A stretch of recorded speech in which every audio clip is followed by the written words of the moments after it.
E eu vou estar compartilhando hoje com você o título: Calando a Voz da Frustração. Fomos chamados para mudar a história dos nossos corações. Que coisa tremenda isso, irmãos. Podia mudar esse tema, né? Fomos chamados para... Gostei desse tema. Eu queria que você abrisse a sua Bíblia em 1 Samuel, capítulo 1. São tantas vozes que a gente ouve na nossa vida, desde que nascemos, desde que quando estamos dentro da barriga da nossa mãe, nós já ouvimos vozes. E a gente vai crescendo ouvindo vozes. 1 Samuel, capítulo 1. Vamos ler a partir do versículo 1 ao 8. Acharam? Quem achou, diga amém. Quem não achou, diga, espera mais um pouco, pastor.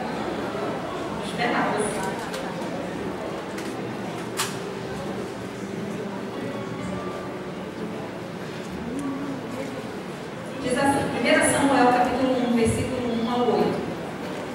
Houve um homem de Ramataim Zofim, da região montanhosa de Efraim, cujo nome era Eucana, filho de Jeroão, filho de Eliú, filho de Tou, filho de Zuf, efraimita.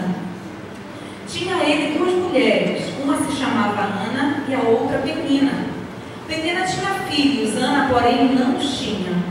Este homem subia da sua cidade de ano em ano para adorar e a sacrificar ao Senhor dos exércitos em Siló. Estavam ali os dois filhos de Eli, Ofni e Finéias, como sacerdotes do Senhor. No dia em que Eucana oferecia o seu sacrifício, dava ele porções destes a Penina, sua mulher, e a todos os seus filhos e filhas. Ana, porém, dava porção dupla, porque ele amava, ainda mesmo que o Senhor a houvesse deixado estéril. A sua rival a provocava excessivamente para a irritar, porquanto o Senhor lhe havia cerrado a madre. E assim o fazia ele de ano em ano. E todas as vezes que Ana subia à casa do Senhor, a outra a irritava, pelo que chorava e não comia. Então Eucana, seu marido, lhe disse: Ana, por que choras? E por que não comes? E por que estás de coração triste? Não te sou eu melhor do que 10 filhos? Pai, eu quero te louvar nessa noite, porque o Senhor é bom em todo o tempo. Obrigada, Deus, pela oportunidade que temos de ouvir a Tua voz, de ouvirmos a Tua palavra e sermos edificados e sermos transformados.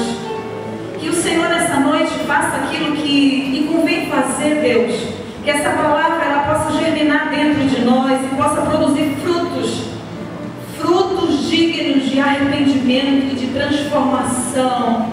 Que possamos, Deus, tapar os nossos ouvidos para qualquer outra voz que nos irrita, que olha para a nossa frustração e para os nossos limites, e que o Senhor, somente o Senhor, ouçamos nessa noite. O nosso coração está aberto, Senhor. Fala que o teu servo ouve. Em nome de Jesus. Amém, queridos? Nós estamos perto da Páscoa. E a Páscoa, queridos, foi a maior prova do amor de Deus por nós. A morte de Jesus foi a maior prova. E em João capítulo 3:16, o apóstolo João, ele queria mostrar o nível de amor que Deus havia por mim e por você. Deus desenvolveu por mim e por você. E ele fez questão de mostrar esse nível, essa relação do amor de Deus. Com certeza eu daria a minha vida pelas minhas filhas. Com certeza. Mas com certeza eu não daria as minhas filhas por ninguém. Não sei aqui quantos são pais, mas com certeza você não daria os seus filhos por ninguém. Não é verdade? Mas teve alguém que foi louco a esse ponto de entregar o seu único filho, sendo nós ainda pecadores. Teve alguém que foi louco a esse ponto. E eu diria que se fosse por cristãos tão fiéis e tão apaixonados, talvez ainda valesse a pena, irmãos, mas foi por nós ainda pecadores. Então, que amor é esse? Então eu quero te dizer nessa noite que o maior aferidor para medir o amor é o nosso nível de entrega, é o nosso nível de devoção, é o nosso nível de sacrifício. Porque palavras e entusiasmo não significam muita coisa. Mas o maior aferidor de que alguém ama um outro alguém é o nível em que essa pessoa dá. A Bíblia chega a dizer, porque Deus amou o mundo de tal maneira que deu o seu Filho. Então o maior aferidor de amor é exatamente esse dar. E eu quero te perguntar nessa noite, qual é o nível do teu amor pelo Senhor? O nível da tua relação? Qual é o nível dessa intensidade que você tem por Deus? Porque, irmãos, nós existimos para o Senhor. Amém? Nós fomos criados para louvor, para adoração do nome dEle. Nós fomos criados para dar a Ele, para sacrificar a Ele, para amá-lo de todo o nosso coração. E o que Deus espera de nós como prova dessa nossa aliança, dessa nossa responsabilidade, desse nosso amor? Ele espera que você, que diz que o ama de verdade, Ele espera que você prove isso. Ele espera que você prove isso pelo nível do teu sacrifício, pelo nível da tua doação, de você continuar sacrificando ainda que. É isso que Ele espera. Mas aí está o problema. Porque Satanás vai fazer de tudo para roubar o melhor de Deus na sua vida. Satanás vai fazer de tudo para roubar esse relacionamento que você tem com Ele, para tirar esse ânimo, esse entusiasmo que você tem de sacrificar a Deus, de amar a Deus, de dar a Deus, de ser intenso para Deus. E Ana, queridos, foi essa mulher que enfrentou muita resistência nesse amor, nesse nível de sacrifício e devoção a Deus. Ana enfrentou isso no relacionamento dela.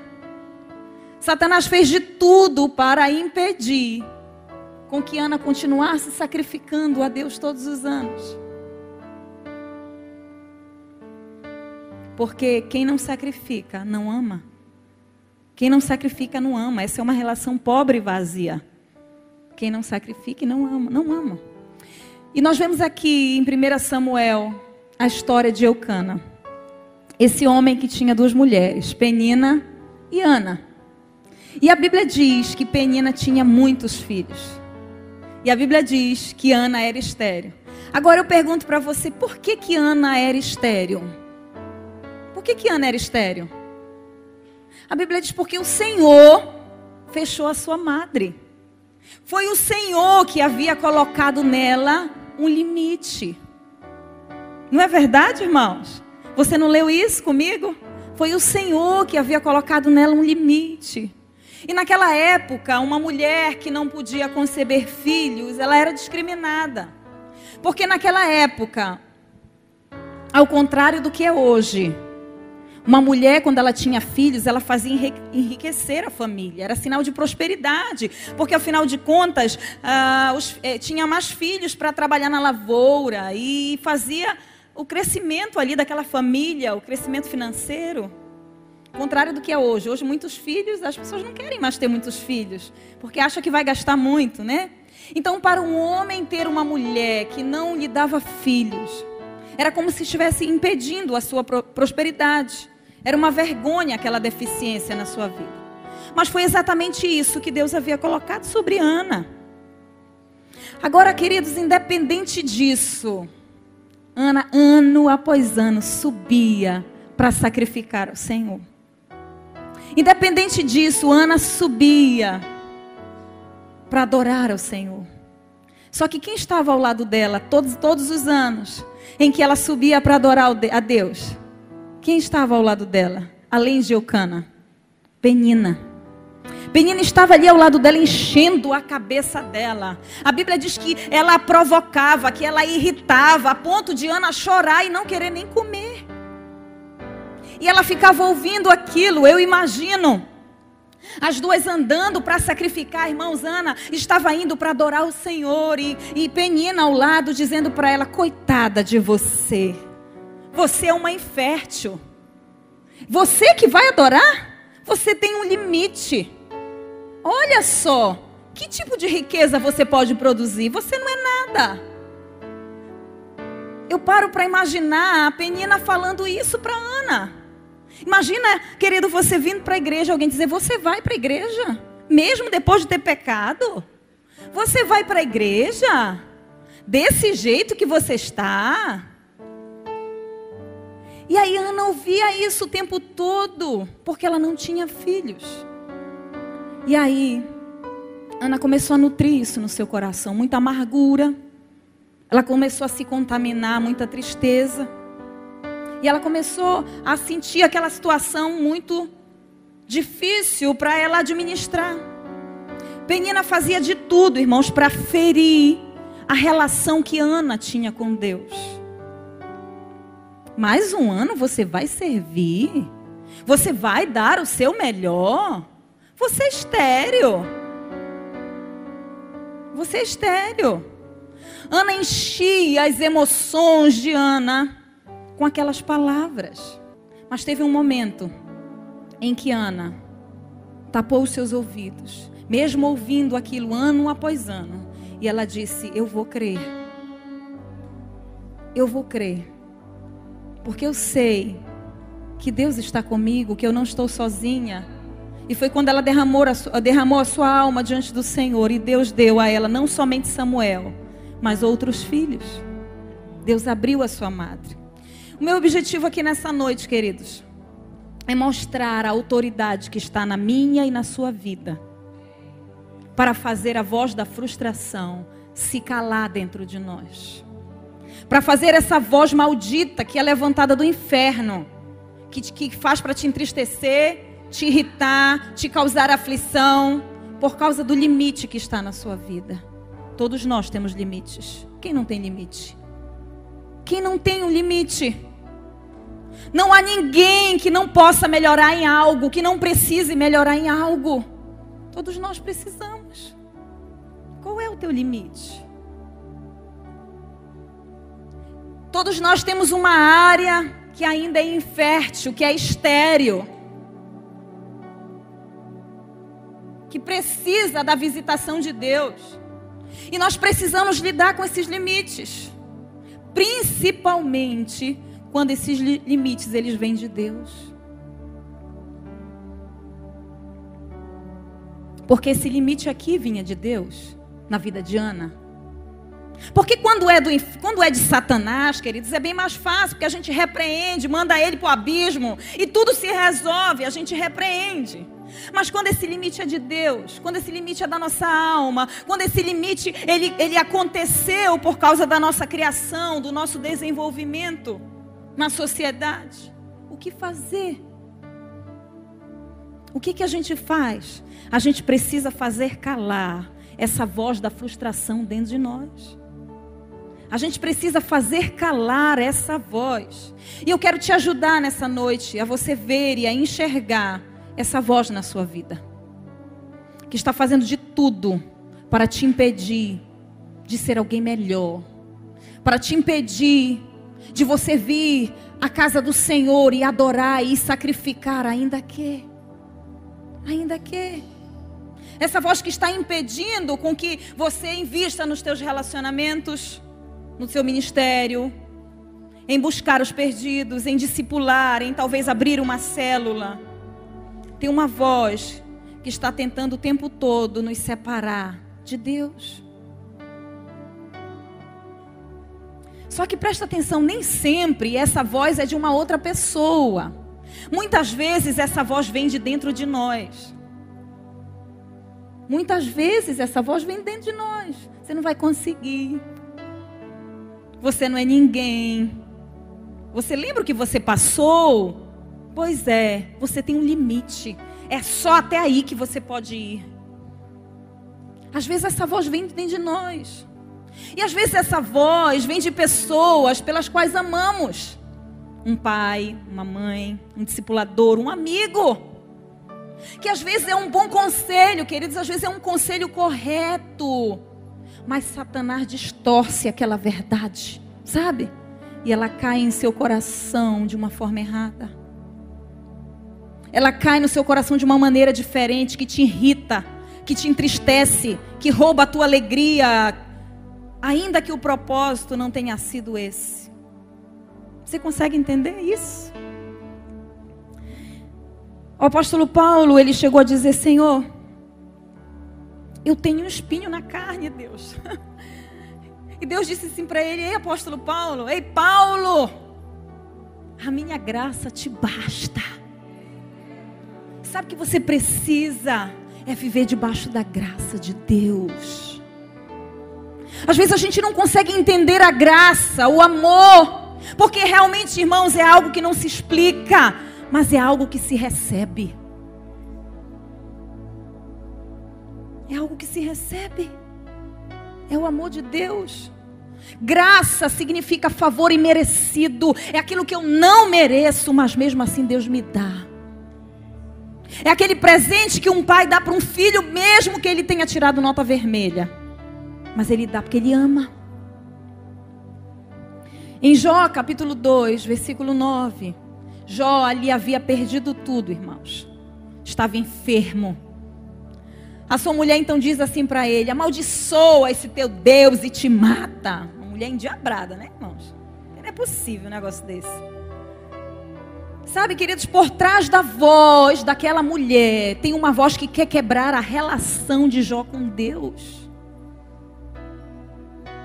Que quer quebrar. Você vai continuar adorando esse Deus que levou os nossos filhos, que nós perdemos todas as nossas coisas, que você está leproso, amaldiçoa esse teu Deus e te mata. Então, por trás, às vezes, de vozes que ouvimos, de pessoas, ou de situações, ou a voz dentro de nós, essa voz, muitas vezes, ela quer quebrar a nossa relação com Deus.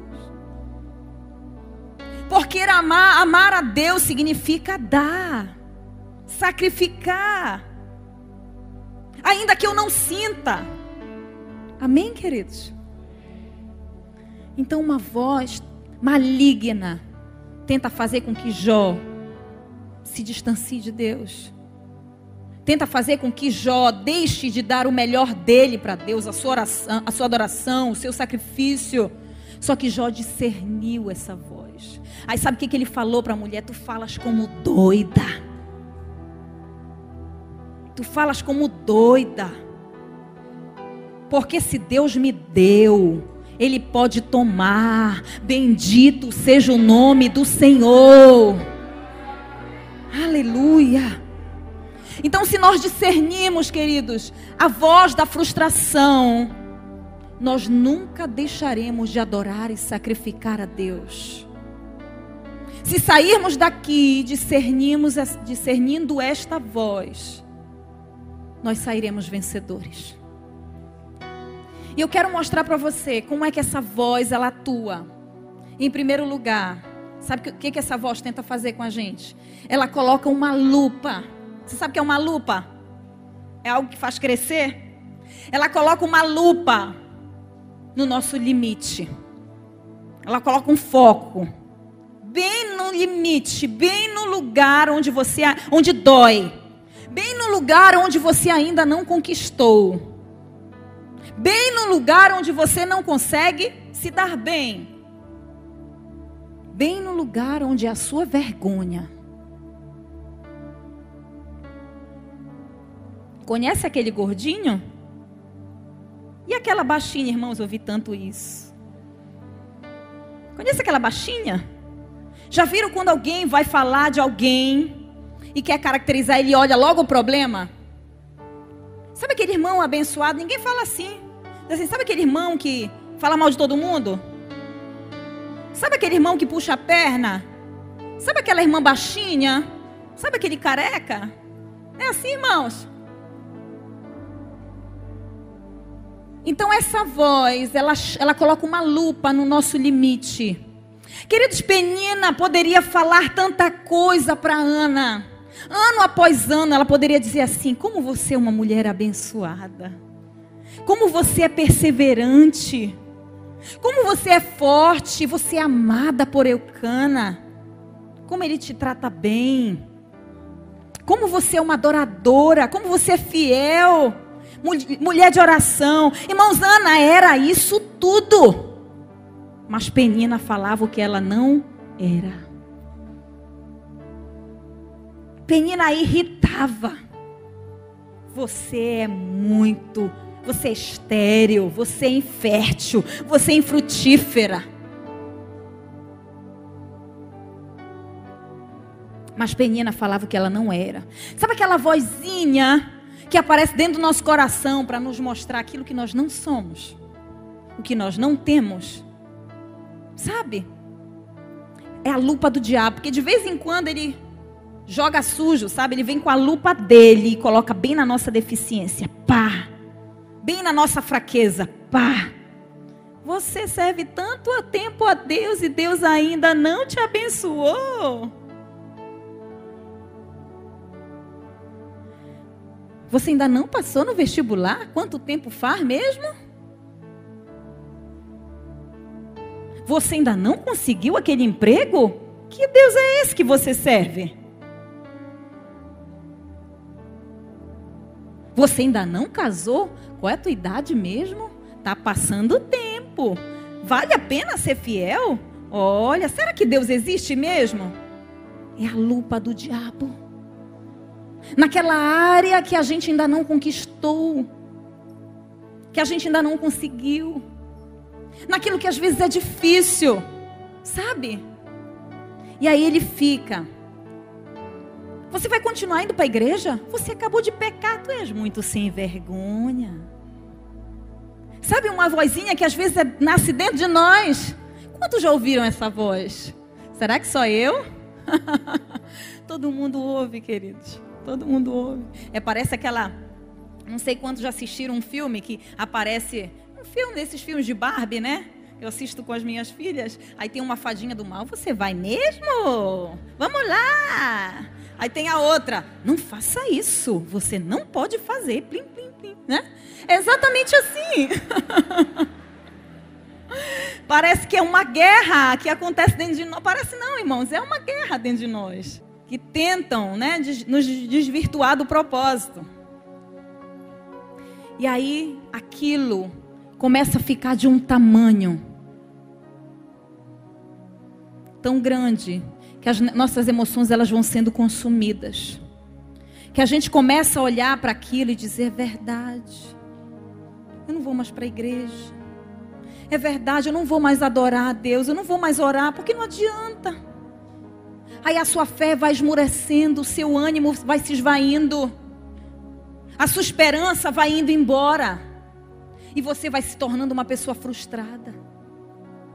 Porque você está ouvindo essa voz que tenta trazer essa frustração para você. Sabe? Mostrando aquilo que você não é. Irmãos, Eucana amava mais Ana do que Penina.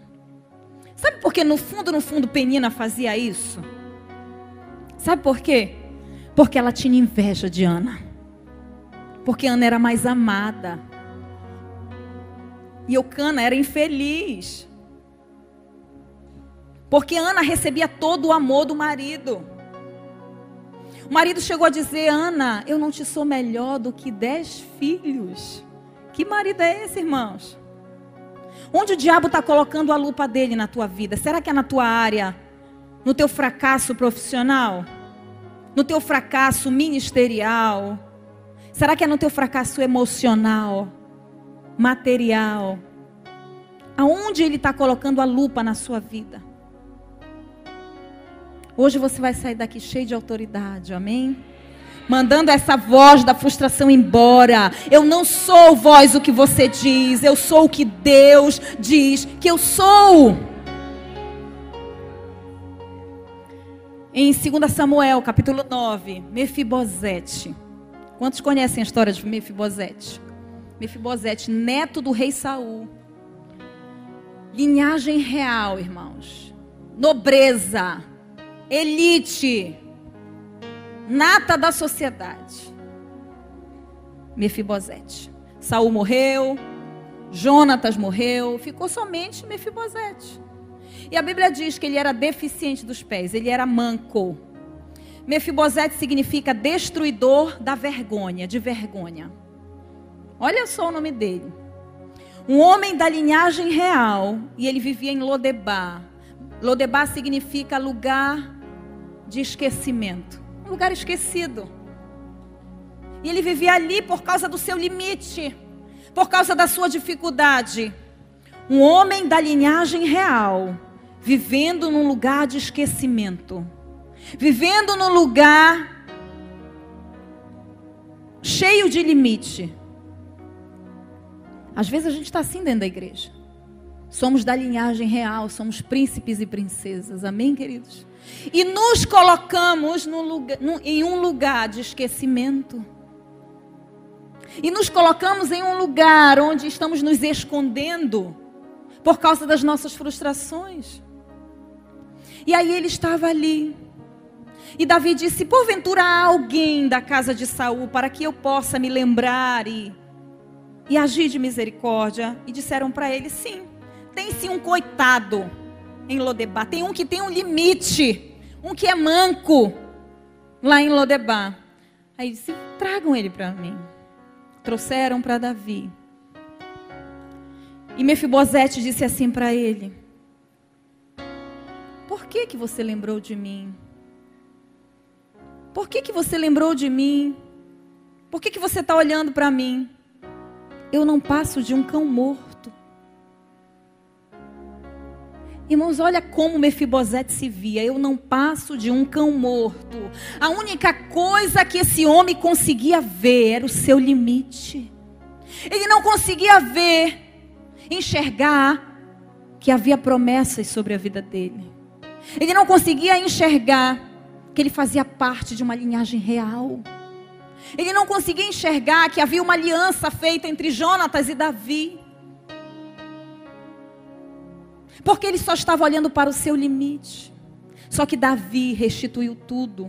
A Bíblia diz que ele passou a comer na mesa do rei todos os dias da sua vida.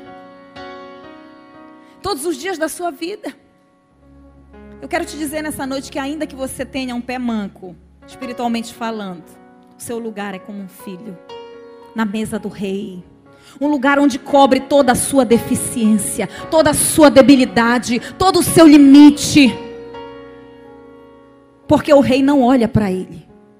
Ele olha para o teu coração que deseja acertar. Então você tem que fazer o diabo se calar. Porque não é o teu limite que vai ditar quem você é. Diga para o seu irmão: não é o seu limite que vai ditar quem você é. Segundo lugar, como é que essa voz atua? Ela rebaixa a nossa autoestima. Ela rebaixa a nossa autoestima. Toda voz, irmãos, prestem atenção, toda voz que tira o seu valor é voz do inferno. Porque a Bíblia diz que você tem valor, que você é menina dos olhos de Deus, que você é propriedade particular dele, bom tesouro de Deus. Então toda voz que diminui o seu valor é voz do inferno. Amém, queridos? Porque a voz do Senhor é sempre para nos mostrar o quão preciosos somos. Bem sei os pensamentos que tenho a vosso respeito, pensamentos de paz para vos dar o fim que desejais. Amém, queridos? Eu me lembro da história de Eliseu. Vinham os rapazes, irmãos, atrás de Eliseu, tirando sarro da careca de Eliseu. Tirando sarro literalmente da careca. Lá vem o careca. Eles foram bem ali no ponto. Eles foram bem ali na deficiência de Eliseu. Ele foi um profeta, irmãos. Um homem de Deus. O homem da porção dobrada. Mas lá no fundo ele demonstra aqui nesse episódio que ele tinha os seus limites. Que ele tinha os seus limites. Então na hora em que tocaram na careca dele, que falaram da careca dele, ele amaldiçoou aqueles rapazes. E vieram 2 ursas e comeram aqueles rapazes. Pensei que não tivesse isso na Bíblia, irmão. Imagina um negócio desse, mexeu com a careca e... Olha, cuidado com o meu carequinha, que não está aqui hoje, mas cuidado. Se para ele, amor, vou falar de você hoje, o quê? Da sua carequinha, filha.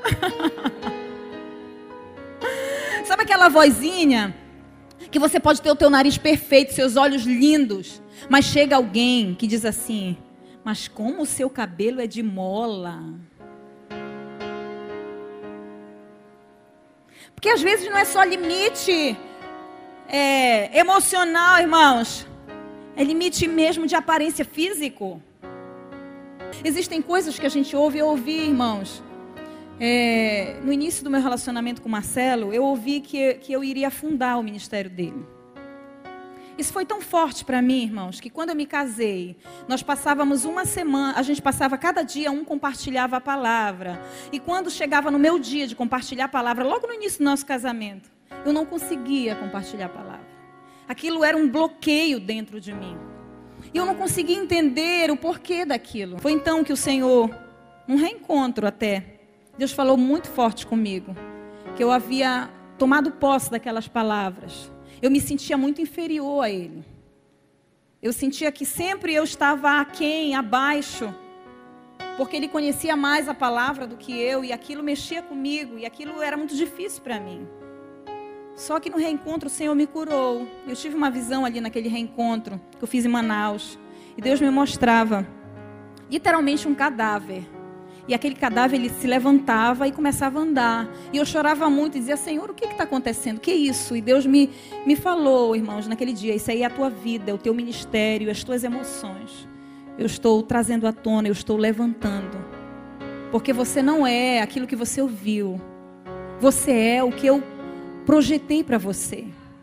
Sabe, irmãos, e o processo de cura na nossa vida, ele vai se estendendo dia por dia, porque dia por dia a gente vai ouvindo coisas, a gente vai ouvindo situações, e se a gente tomar essas vozes, sabe, e internalizar, a gente vai adoecer, a gente vai se frustrar, a gente começa a caminhar debaixo daquela voz.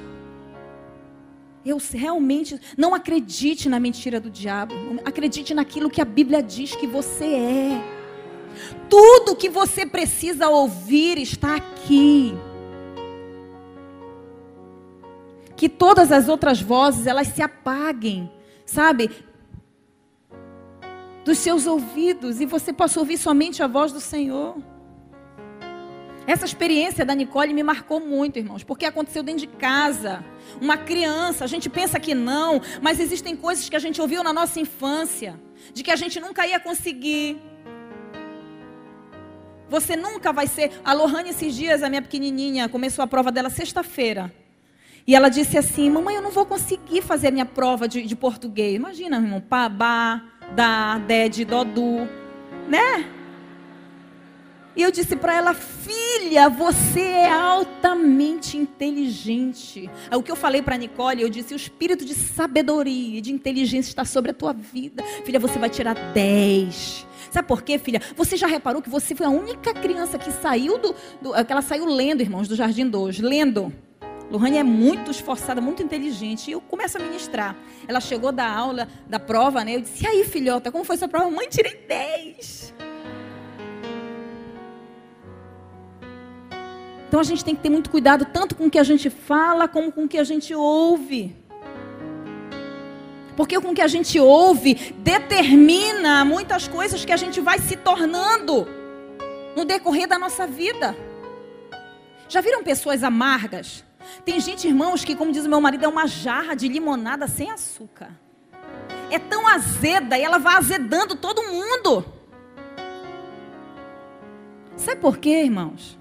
Porque é só isso que ela tem para dar. Porque ela já é amarga dentro dela.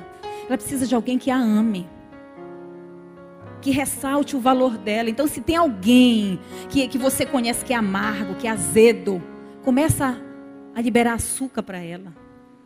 É verdade. Começa a ser doce.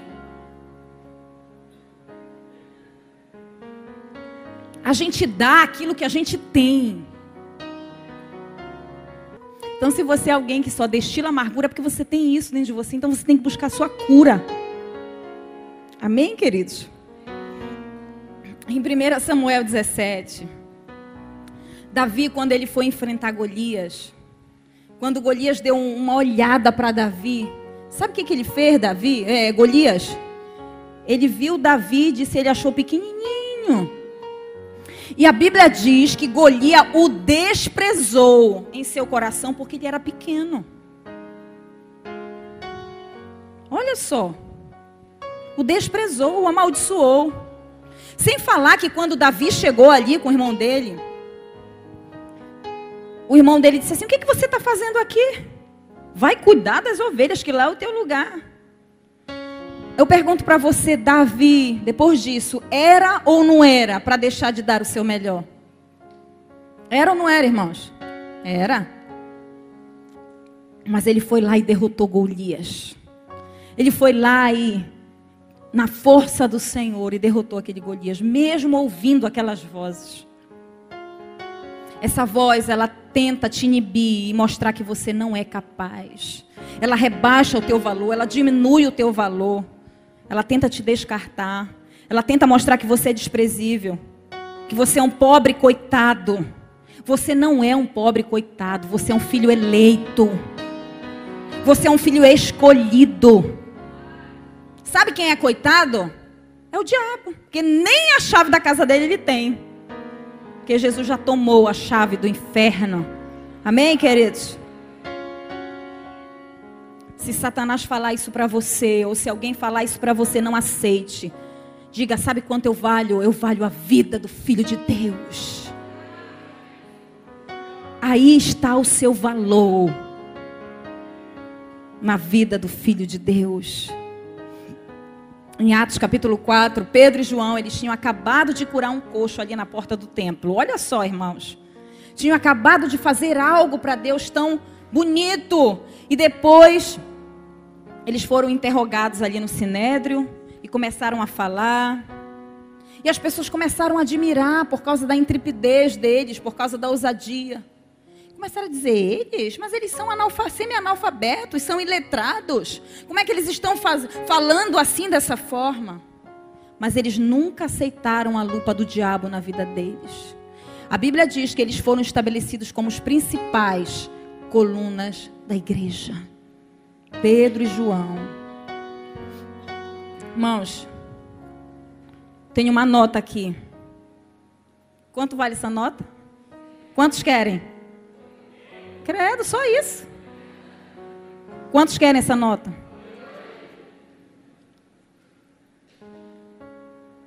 Quantos querem essa nota?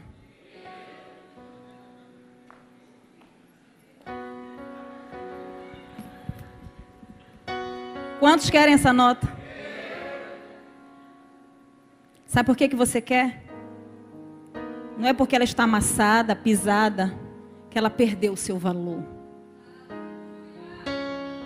Não é porque você está talvez amassado, pisado, triste. Não é porque você pecou. Não é porque você está se sentindo fraco. Não é porque você está cheio de pensamentos que não é para ter, que você perdeu o seu valor. Você continua tendo o mesmo valor para Deus. Você vale a vida do Filho de Deus. Nunca mais esqueça disso.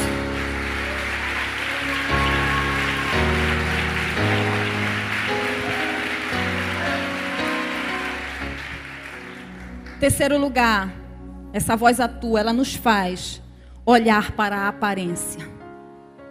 Ela nos faz olhar para as circunstâncias. Ela nos faz olhar para a aparência. Sabe o que Penina usava para irritar Ana? Os filhos. Eu tenho e você não tem. Eu tenho filhos, mas você não tem filhos. Essa voz faz a gente olhar para quem tem e olhar para a gente que não tem e ver e pensar: nós não somos abençoados. Eu não sou abençoado. Essa voz quer provar que a aparência é sinal de bênção. Só que isso é uma mentira. Porque quem era abençoada aqui era Ana. Ana foi a mulher amada. Foi Ana que ficou na história. Foi Ana que gerou um dos maiores ícones da Bíblia. Daquela geração. Penina a gente nem ouve falar. A gente nem ouve falar dos filhos de Penina. Você conhece algum filho de Penina? Não, só de Ana. Sabe, queridos? Essa voz faz você olhar para quem tem. Fulano tem o que eu gostaria de ter. Então eu não sou tão amado por Deus. Por que Deus não me deu esse dom de cantar que fulano tem? Essa voz bonita. Por que minha voz é feia? Por que eu não consigo falar assim? Por que eu não consigo ser como fulano? Como ciclano? Por que eu não sei me comportar? Por que a minha história de vida foi difícil? Por que eu não tenho pai e mãe? Por que eu fui abandonado? Por quê? E essa voz, ela começa a mostrar que a aparência é tudo. Quando na verdade a aparência não é nada. Porque Deus olha para o coração. Deus não olha como o homem olha. Ele olha para o coração. Asaf, em Salmo 73. Sabe o que ele diz? Deixa eu abrir aqui para você. Salmo 73. Já estou terminando.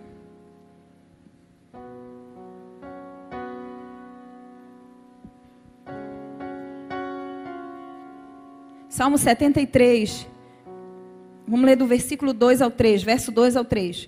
Quanto a mim, porém, quase me resvelaram os pés. Pouco faltou para que se desviassem os meus passos, pois eu invejava os arrogantes ao ver a prosperidade dos perversos. Irmãos, Asaf, um adorador, um levita na casa do Senhor, ele olhava e via os ímpios prosperando. Ele olhava e dizia: Senhor, eu que estou aqui te adorando e fazendo isso, eu estou vivendo numa situação que não era para eu viver, e os ímpios estão prosperando. E a Bíblia diz: os meus pés quase se desviaram da tua presença, porque enquanto eu estava olhando para os ímpios, para a prosperidade dele, aí aqui no verso 22 diz assim: eu estava embrutecido e irracional. Verso 22. Eu estava embrutecido e irracional. Querido, você tem Deus. O El Shaddai vive dentro de você. Não olhe para a aparência. Deus sabe de todas as coisas. Certa vez as mulheres estavam cantando: Saul matou milhares e Davi 10 milhares. Saul começou a olhar para as aparências. A aparência não é tudo. O limite muitas vezes é bênção. Você sabia que o limite muitas vezes é bênção? Lembra daquela história do rei que saiu para sacrificar? Que ele foi com seu servo e todas as vezes seu servo dizia: Deus é bom, Deus é bom. Teve uma vez que eles foram caçar. E ali, o tempo todo o servo dizendo: Deus é bom. E o rei dizia: não, Deus não é tão bom não. E chegou um dia que um leão veio e comeu o dedo. Um dedo daquele rei. E aí o servo tentou consolar: não faça isso, olha, Deus é bom, aconteceu isso, mas Deus é bom. E ele disse: como é que Deus é bom? Que absurdo é esse que você está falando? Eu vou te prender porque você não me defendeu. E aí prendeu ele. E ele ficou preso. E aí uma outra vez o rei foi sozinho caçar. Já o servo não estava com ele. E ali tinha uma tribo canibalista, de canibais. E pegaram ele para sacrifício. E fizeram todo o ritual. Colocaram ele num lugar assim deitado. E quando o chefe foi de lá do ritual canibalista, foi examinar, viu que ele não tinha um dedo. E disseram: para tudo, não podemos sacrificar, porque o sacrifício não é perfeito.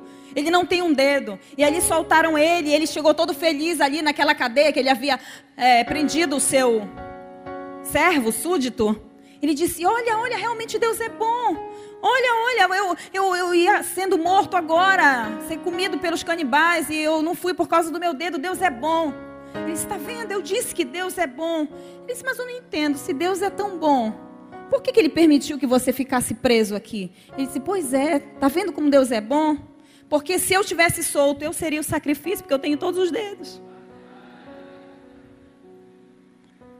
Então, irmãos, o limite muitas vezes é bênção. A prisão ali foi ou não foi bênção na vida daquele homem? a falta de um dedo foi ou não foi bênção na vida daquele homem? Muitas vezes o limite é sinal de bênção para a nossa vida. Muitas vezes Deus está nos poupando de coisas piores, irmãos. Em último lugar, essa voz, ela aponta para o nosso passado. Penina dizia: todo ano você vem? Você ainda não cansou de sacrificar? Sabe o que a história conta? Quantos aqui conhecem a biografia de Martinho Lutero? Olha o que a história conta. Você vai pesquisar, você vai estudar e você vai ver que Martinho Lutero diz que Satanás um dia, a história conta isso, apareceu para Martinho Lutero com uma lista dos seus pecados. Martinho Lutero examinou, disse: é verdade, eu tenho todos esses. É verdade, começou a ler. Aí ele olhou para o diabo e disse: já acabou? Ele disse: não, peraí que eu tenho que buscar mais. Pegou mais e disse: olha, tem mais esses. Ele: é verdade, todos esses. Ainda tem mais um, é esse. Ele: é verdade. Martinho Lutero disse para ele: só isso?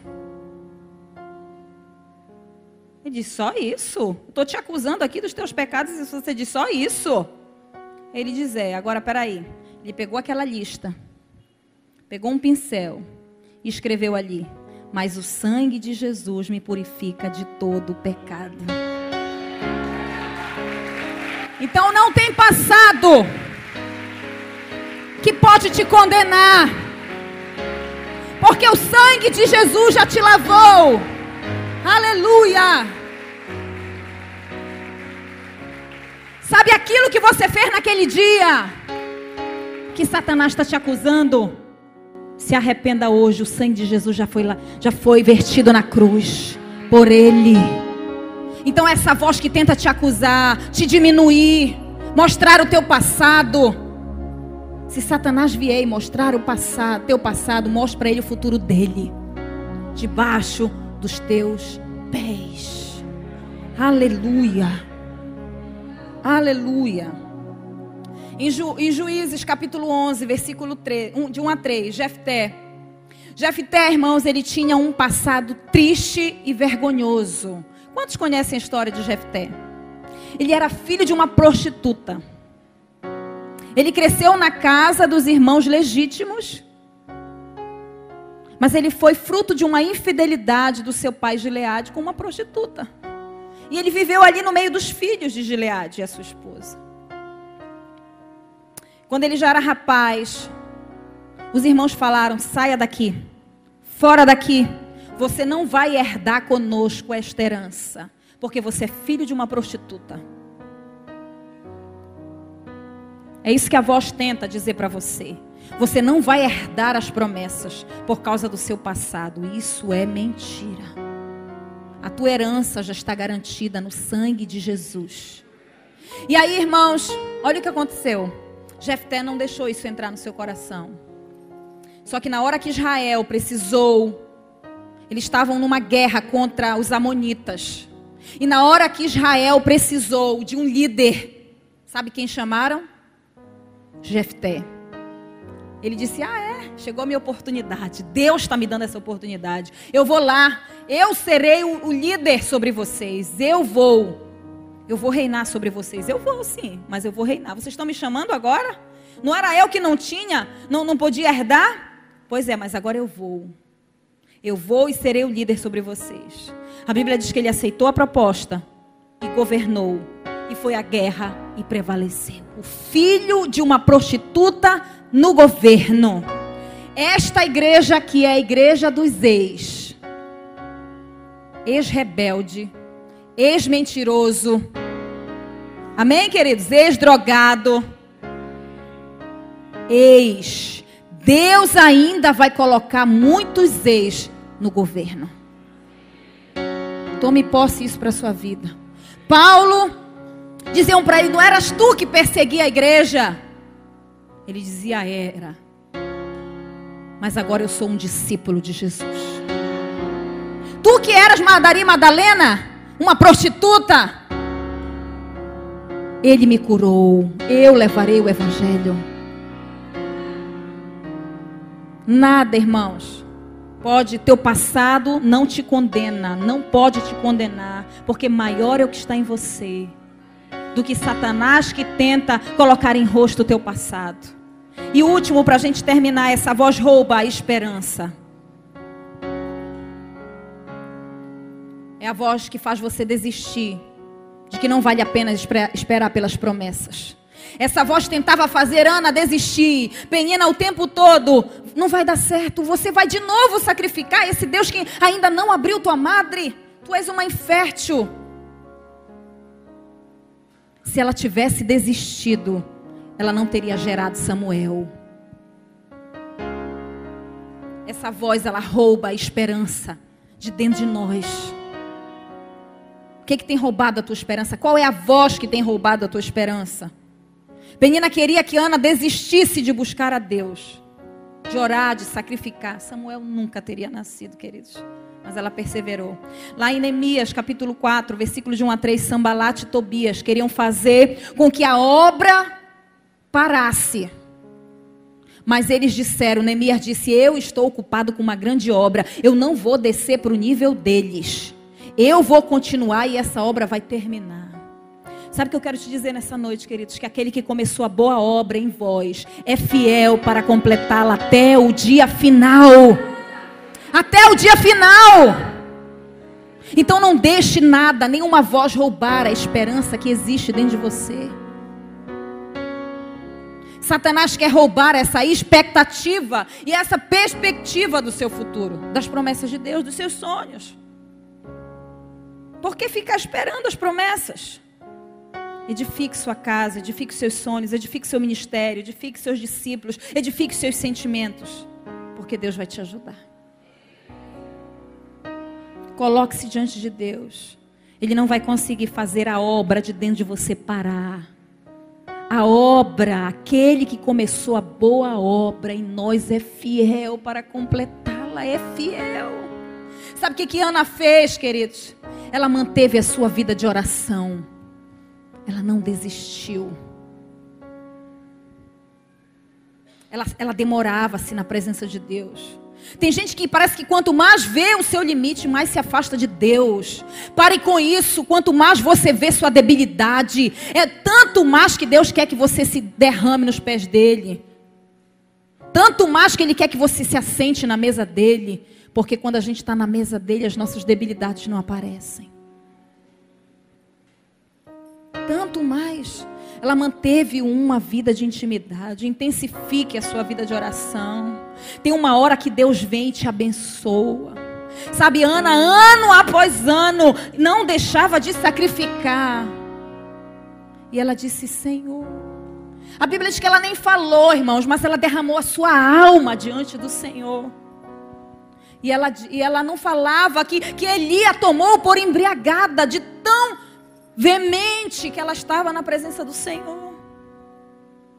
E Deus a ouviu. Sabe o que Ana fez? Além de manter sua vida de oração, Ana pôs Deus, colocou Deus acima do seu desejo. Como, pastora? Ela disse: Senhor, se tu me deres um filho, eu devolverei ao Senhor. Eu quero muito esse filho, esse é o desejo do meu coração. Mas se o Senhor me der, eu devolverei a ti. Eu o devolverei a ti. Que paradoxo, irmãos. Ela queria tanto um filho, mas estava disposta a ficar sem ele. Todos os dias eu o entregarei ao Senhor. Você tem as tuas debilidades? Entregue ao Senhor. Que Ele seja o centro. Hoje eu acordei com essa música na minha cabeça. Seja o centro, seja o tudo em meu coração. Meu tesouro, minha razão de viver. Meu anseio é te conhecer. Quando eu faço dele o centro da minha vida. Tudo, irmãos, tem Ele. Tudo tem Ele. Vamos ficar em pé. Vamos orar ao Senhor nessa noite. Faça calar essa voz da frustração na sua vida. Porque às vezes são limites que nós temos e que nos frustram. e que nos levam para baixo, que nos fazem andar cabisbaixo, nos fazem andar sem esperança.